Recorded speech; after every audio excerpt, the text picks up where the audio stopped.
महाराज जी, क्या एक भक्त का बहुत भक्ति में लीन होना उसकी पढ़ाई में रुकावट हो सकता है? कभी कभी पढ़ाई ऐसा के हो ही दौरान- नहीं सकता कि एक विद्यार्थी बहुत भक्ति में लीन हो जाए उसकी पढ़ाई रुक जाए। ऐसा नहीं है, क्योंकि पढ़ाई भी तो भक्ति है। जैसे एक किसान आज भी भक्ति करता है तो खेती छोड़ थोड़ी देता है, व्यापारी भक्ति करता है तो व्यापार थोड़ी छोड़ देता है। अम्बरीश जी चक्रवर्ती सम्राट थे तो राज्य छोड़ के बाबा जी थोड़ी बन गए, राजा ही तो थे। जनक जी परम ज्ञानी महात्मा है तो राजा ही तो थे। तो अपने कर्तव्य का पालन करना ही तो भक्ति है। तो एक विद्यार्थी के जीवन का विद्या अध्ययन करना ये भक्ति है। नाम जप करे और समय से विद्या अध्ययन करे, विद्या का अपना कार्य पूरा करे, यही तो भक्ति है। भक्ति का मतलब थोड़ी है कि हम माला लेके बैठ गए सब छोड़ दिया, नहीं, ये बात नहीं। भक्ति को समझना होगा।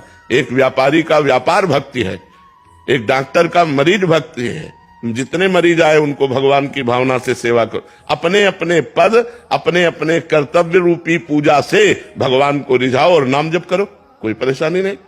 ऐसा तो नहीं है कि भक्ति में लीन होकर कर्तव्य कर्म छूट जाते हो। अगर वो छूट जाते तो हम तो बचपन से लगे, जो प्रश्न करते उसका उत्तर दे रहे हैं, तुम्हारे बीच में बैठे हैं, तो क्या भक्ति में लीन नहीं हुए? क्या पूरा जीवन उसी में चला गया?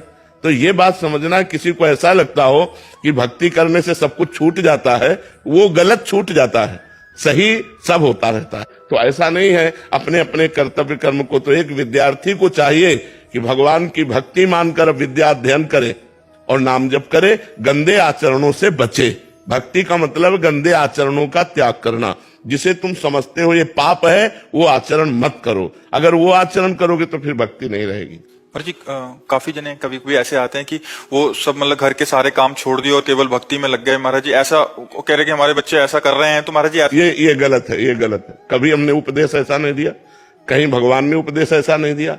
अर्जुन जी कह रहे हैं मैं युद्ध नहीं करूंगा, भजन करूंगा जाके सन्यासी बन के, तो भगवान मना कर रहे, कह रहे युद्ध करो। अपने कर्म को करने का आदेश दिया गया। ऐसा थोड़ी कि आप कर्म छोड़ करके माला लेके बैठ जाना, ये सब ये प्रमाद है, ये गलत है। जिसका जो कर्तव्य है वो कर्तव्य कर्म करते हुए भजन करो। किसान हो, एक फावड़ा मारो, राम बोलो, राधा बोलो, शिव बोलो, हरि बोलो, राम राम, राधा राधा।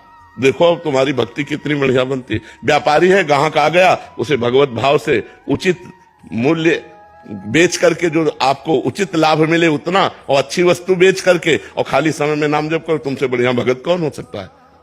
हर सबको समय है भजन करने का।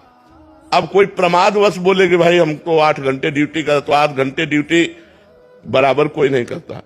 हम माना 1 घंटा आप कंप्यूटर चला, फिर इसके बाद नाम जप करो, बीच बीच में राधा राधा बोल लो, धर्मयुक्त कार्य करो, हो गई भक्ति। भक्ति का मतलब ये जो काम छोड़कर भक्ति करना चाहते हैं काम चोर है, ये भक्त नहीं है। बड़े बड़े संतों को देखो, पूरे विश्व कल्याण के लिए क्या क्या करते रहते हैं।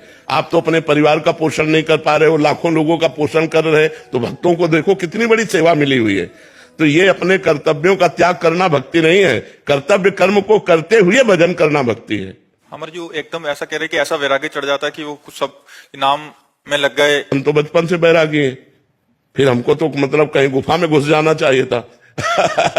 ऐसा नहीं है। हाँ, मन उदास हो जाता है संसार के भोगों से, और धर्मयुक्त भजन करते रुचि नहीं रहती, संसार में रुचि नहीं रहती, पर कर्तव्य कर्म का पालन होता है।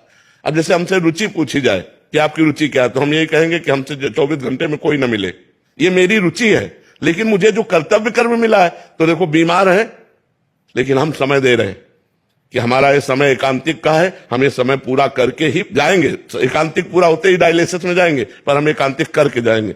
तो हम अपने कर्तव्य कर्म को छोड़ दें, ऐसा नहीं, अपने कर्तव्य कर्म में डटे हुए हैं। हाँ, ऐसी परिस्थिति आ जाए कि आवाजें नहीं निकल रही, बैठे नहीं जा रहा, तो बात अलग है।